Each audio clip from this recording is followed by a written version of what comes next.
Hi everyone, so I'm very excited to be interviewing Paula Caplan. She's an absolute warrior in the challenge to psychiatric diagnosis, absolutely one of my heroes, who I'm now really honoured to call a good friend. And just to tell you a little bit of background about me and Paula, I was lucky enough to meet up with Paula in New York a few years ago. And I got to hear some of her fascinating stories firsthand over lunch. And I was really eager from that point on to have her part of AD4E, and she was one of our speakers at our Leeds event a few years ago. So of course, I'm obviously totally delighted to be welcoming her back to this event today. So Paula, thank you so much for being here. Thank you. I'm delighted to be here. And I have to say that meeting you and working with you and becoming friends has been a great highlight of my life. Oh, thank you. I'll try not to get too emotional because I've got questions to ask, but thank you, that means a lot. Okay, so I'm going to start off by asking you if you could tell the people tuning in just a little bit more about you and your background and your work. Sure. Well, I'm American, but I lived in Canada for 19 years. And so I have both citizenships. I taught at the University of Toronto, and then after I moved back to the States, I've taught at various other places. And I became a clinical psychologist, a clinical and research psychologist, because I wanted to help people who were suffering. And the farther I got into both clinical psychology and the whole world of the mental health system, and into research in the field of psychology and the social sciences, the more I was just surprised, stunned, and horrified to learn about how much goes on that is mystification, covering up, distortions, and with real life consequences. So whether it's in the mental health field where you're supposed to be helping reduce human suffering, but there are a lot of lies and there are a lot of distortions and a lot of myths, so that a lot of people get hurt. Some are helped, some are fortunate to see wonderful therapists, as I know you are, because I've talked to somebody who saw you as a therapist. And, but there are too many therapists who either don't help or actually cause harm.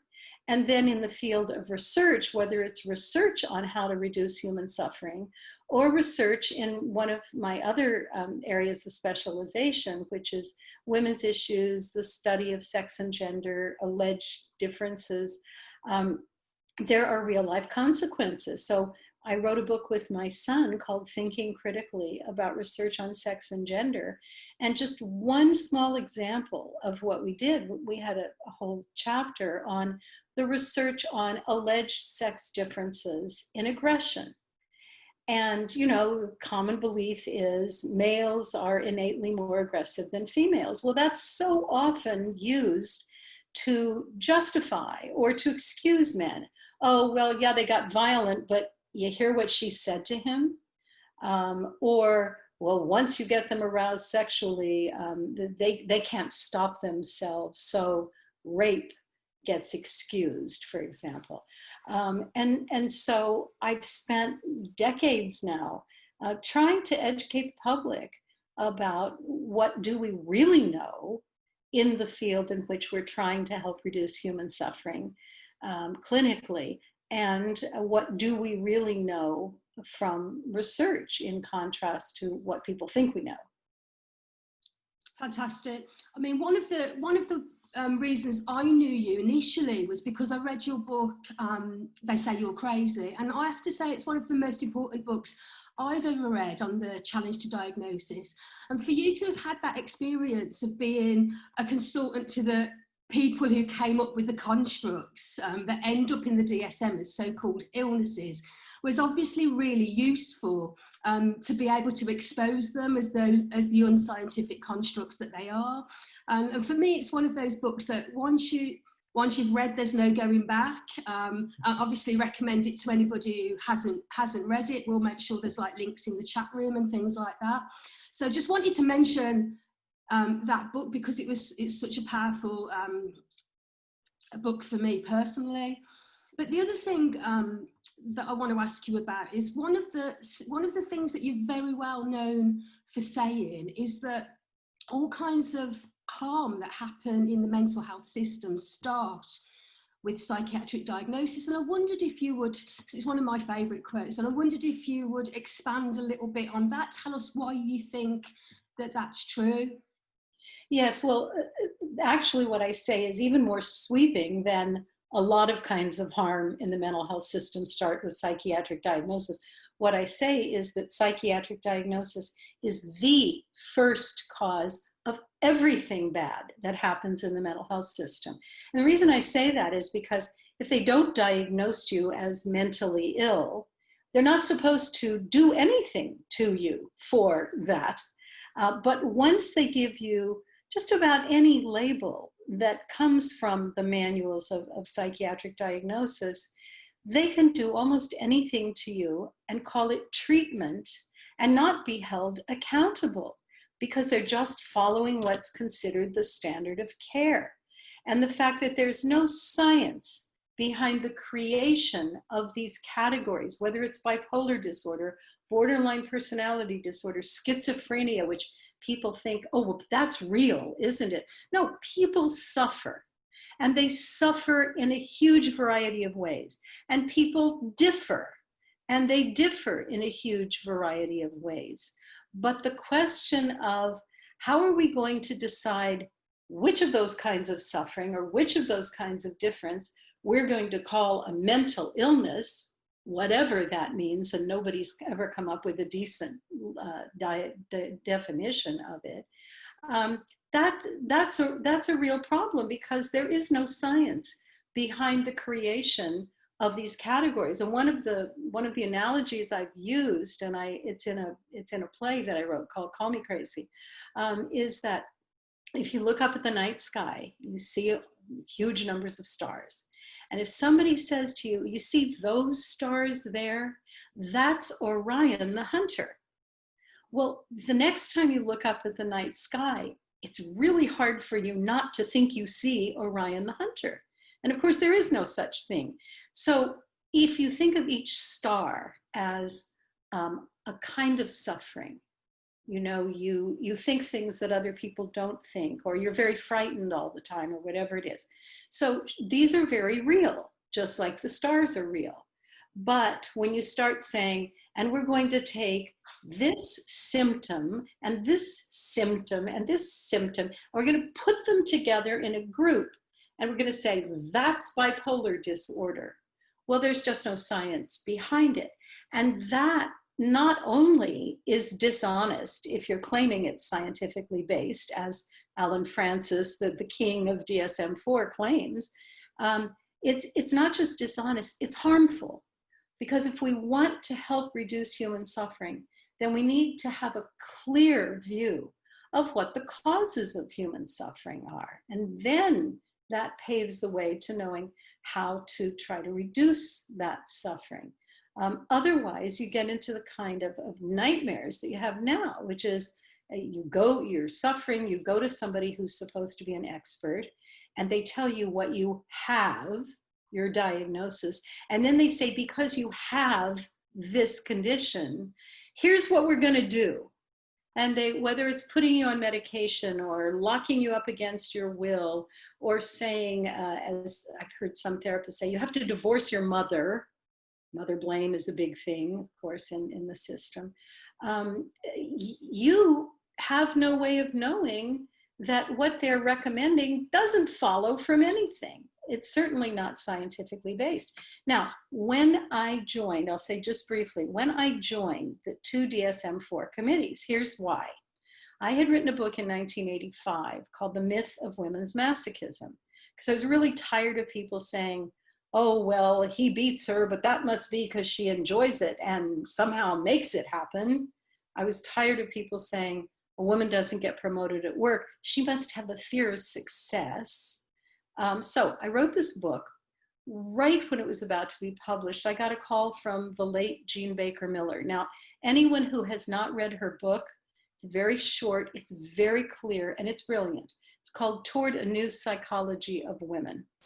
And she was a psychiatrist, and she said, did you hear what the people putting together the next edition of the Psychiatric Diagnostic Manual, the DSM, are planning to do? And what she told me was they had proposed 3 new categories that were all going to be very dangerous to women. And I don't want to take up our time going into them. This is addressed in my book. They say you're crazy. But she said one of them was going to be masochistic personality disorder, which I thought was just a ridiculous concept, masochism, the enjoyment of pain. Doesn't make any sense. It's like saying this is the goodness of evil. So women were getting pathologized as supposedly enjoying suffering, enjoying failure, instead of people looking at the real causes. He beats her, or her boss is misogynist and won't promote her, and on and on and on. So I ended up being invited by Jean Baker Miller to a meeting that a number of feminist psychiatrists and psychologists had arranged with some of the DSM people. And this was when they were getting ready for DSM-3R. And so I went into American Psychiatric Association headquarters expecting that, oh my gosh, these are the experts. Remember, this is back when I thought psychiatric diagnosis was scientific. I believed their advertising. And I thought, is it wonderful? They use that to help reduce suffering, because I didn't know otherwise.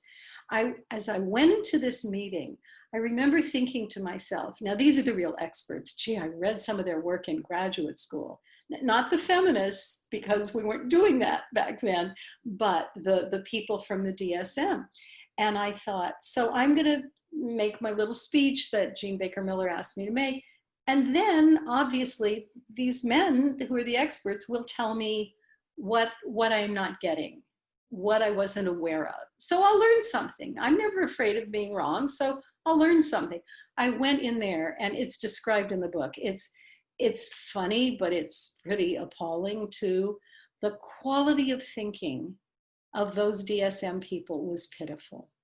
I would flunk my undergraduate students if their thought processes were so totally illogical, devoid of respect for what the science really shows. And so DSM-3R came out, and then I called Alan Francis. He was going to be head of DSM-4. And I said, hi, I said my name. I said, you don't know me, and he said, oh, I know who you are. And I said, well, I was involved in opposing the proposed categories for DSM-3R that were especially dangerous to women, either just for women or primarily. And I said, I wanted to offer to send you the research my grad students and I will be doing on these categories. And maybe you could send us yours, and then we won't duplicate each other's work. And I didn't know the man. And he said, I have a better idea. Why don't you serve as a consultant to 2 of these committees? He said, because this time we're going to have open and honest debate. And I thought, oh, well, that would be refreshing. And he said, and this time we're going to make the decisions based on the science. And I thought, well, that would be revolutionary. So, okay, I'll be part of that. But I did say to him, okay, but I think I should say that if I'm not comfortable with what is happening, I'll resign, and I will feel free to speak openly about what I've learned. And I remember he said, I'm sure you will. And that's exactly what happened. 2 years on 2 DSM-4 committees. And that's when I learned that what they do is they ignore, distort, or even lie about the science. They don't give any thought to the harm that they cause. I was sending them letters from people who'd been harmed, and it all started with getting a diagnosis and nobody really looking at what they needed. They totally ignored that. So after 2 years of trying to get them to be honest, I resigned on moral, ethical, and professional grounds.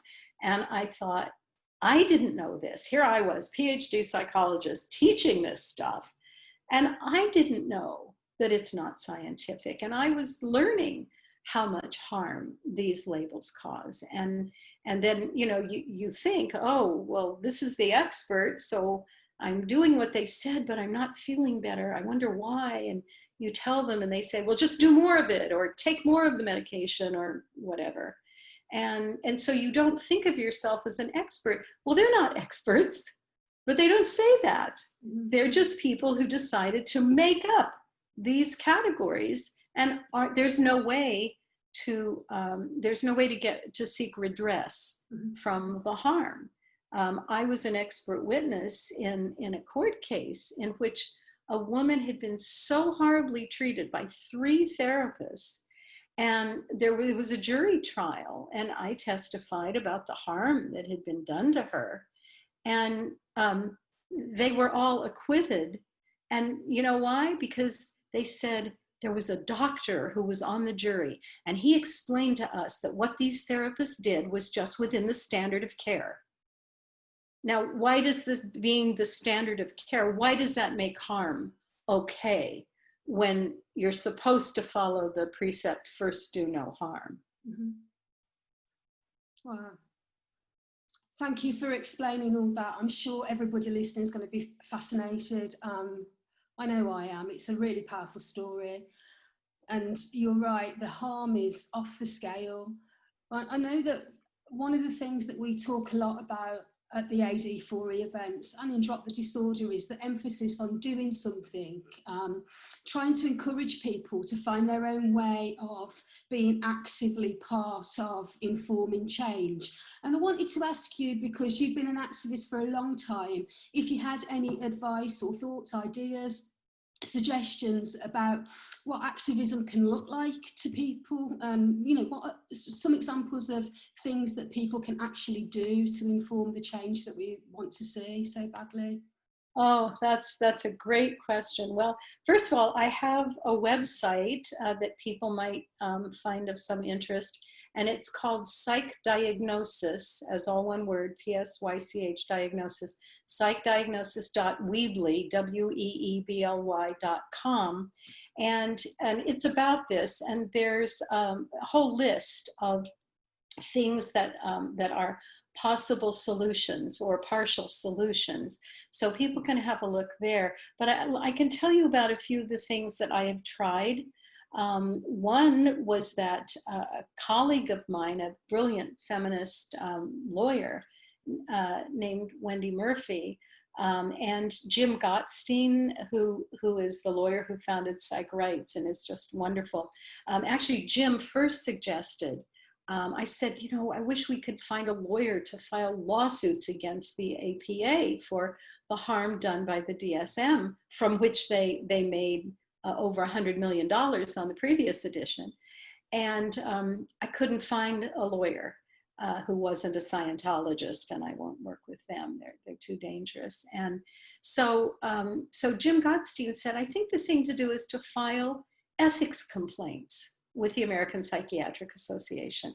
So I put out a call for anyone whose life was damaged in some way by a psychiatric diagnosis, please get in touch. Only women contacted me, interesting. And so I organized the filing of 9 complaints with the APA's ethics committee. And to shorten the story, I've written articles about this. To shorten the story, predictably, they dismissed the complaints without any attention to their merits whatsoever. And then, and I wrote and said, well, now how do we file an appeal? And there was no way. With several other people, I went to APA headquarters, and we had a big banner about the harm caused by psychiatric diagnosis. We were just asking for a meeting with the head of the ethics committee. And we were kicked out of the building. We were escorted out by security guards.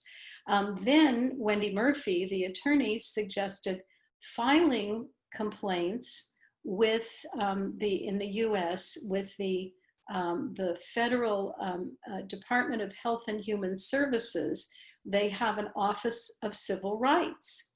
And under the US Americans with Disabilities Act, you can file a complaint under one of two conditions. One is you have a disability and you're not treated like you do. In other words, you want a wheelchair ramp and they won't do it at work or wherever. The other cause for complaint is you don't have a disability, but you're treated as though you do. So I thought all these people who were diagnosed, they were suffering, they were seeking help, but they should not have been called mentally ill. So 5 of them filed complaints, and the government also dismissed them without any attention to the merits and said there was no way to appeal. So what this does is we have created a paper trail proving that, and this is really important for people to think about and talk to everybody about. We have created a paper trail documenting that there is no oversight, no regulation of psychiatric diagnosis. You know, in the US, the Food and Drug Administration is supposed to regulate the food you eat, the drugs you take, the medical contraptions that you use, the medical devices. But nobody, not in the government, because we went there, not in the APA, where they produce the Handbook of Mental Disorders, nobody is providing any oversight or regulation. Now, I have been trying for decades to get the US Congress to hold hearings about this.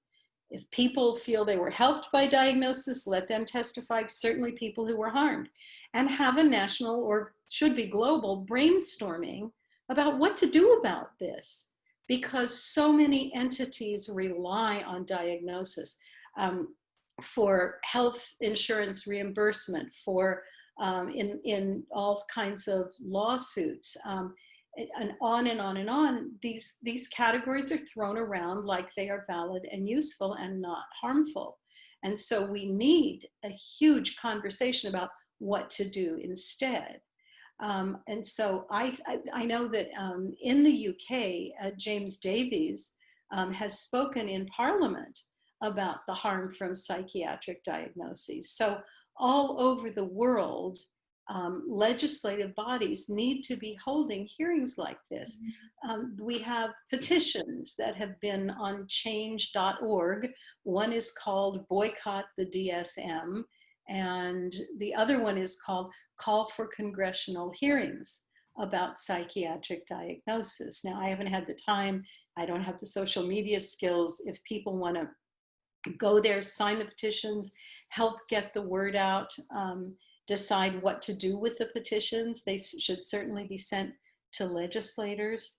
I think that people need to speak very openly about what experiences they've had in the mental health system that were harmful to them. Name names, for goodness sake, instead of saying, if somebody says, I'm going to go see a therapist, say, oh, which one? You know, and here's one I can recommend here, or here's something else you can do. Now, this is another kind of activism. I wrote a book about military veterans. It came out in 2011, and we had a big conference at Harvard called A Better Welcome Home. And what it was about, we had more than 24 people each speak for no more than 5 or 10 minutes. And the videos of them are all on a website I can tell you about in a second.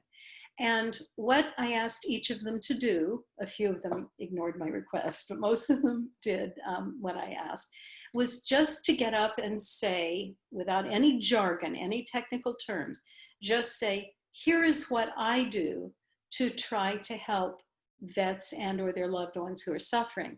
Now, all of these approaches that were presented can apply to anybody who's suffering. So it ranged from involvement in the arts, having a service animal, having somebody just listen to you, doing volunteer work, getting legal help, and on and on and on. So that is on a website where anybody can go and just, instead of going into the mental health system, scan down the list and and see which topics really resonate with you. Do you love the arts, or do you like doing community volunteer work, or do you love animals? Would you feel safer with an animal than you do with people right now? And click on those videos, and each one says how you can contact the person in the video. And if they can't help you directly, although with Zoom, so many people can now these days, they may be able to refer you to somebody in your area who raises service animals, or who has writing programs for people and so on. And I should mention one other thing, and I consider this a kind of activism. I wish that everybody would stop using pathologizing terms. So even on your fabulous, fabulous Facebook page, Draw Off the Disorder, which everybody should join, you know, once in a while I see somebody saying, well, I'm bipolar. And I want to go, oh, no. What, please just tell us, what is it that happens to you that is hard for you or for the people around you to deal with? So stop using terms. Stop using PTSD. That's a favorite, even of a lot of people who will raise questions about the mental health system because they figure it's a shorthand for saying I was traumatized. Well, then just say I was traumatized. Don't say I have PTSD. That's in the DSM. And Alan Francis, in his edition, removed the sentence that said this is a normal reaction to an abnormal experience. So it's no longer considered normal, even in the diagnostic manual of abnormalities. So stop using those terms. And I would love it, and I'm afraid I'm going to offend some people, if people stop saying I'm an art therapist, I'm a music therapist, I'm a drama therapist. Why do I urge that? Because that sets up the world as made up of two different kinds of people.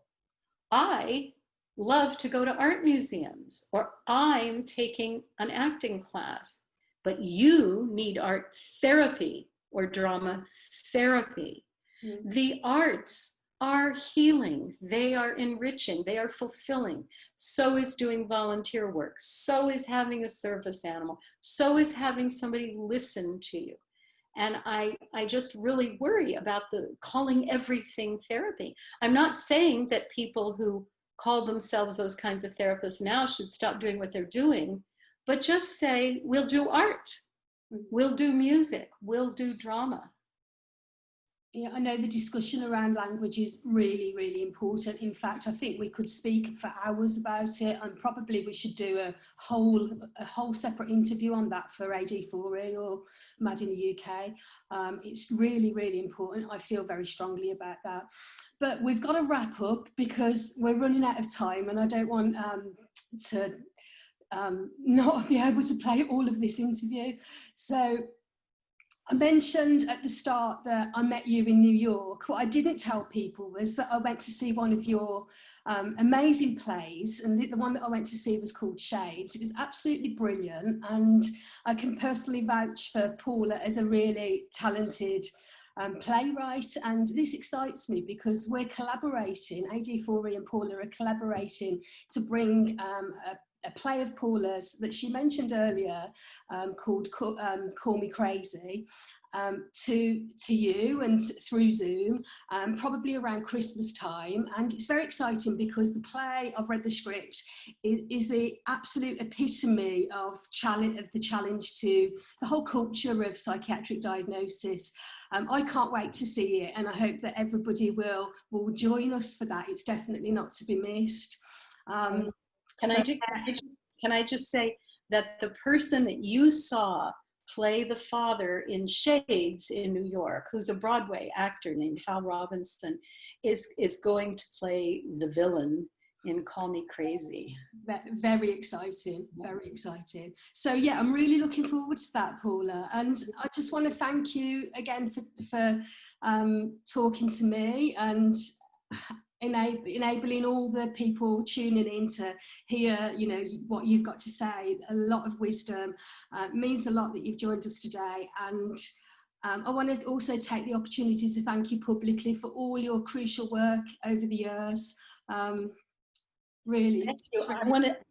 Well, I want to say the same to you. You are a force of nature. I cannot believe all of the work you do, and it's all done with brilliance. And I know everybody in the UK uses brilliant all the time for everything, but I mean it. What you do is brilliant. It's perceptive. It's deep, and it's done out of so much love and humanity and compassion. And thank you. So it's a real honor to be with you. Thank you so much, Paula. Speak soon.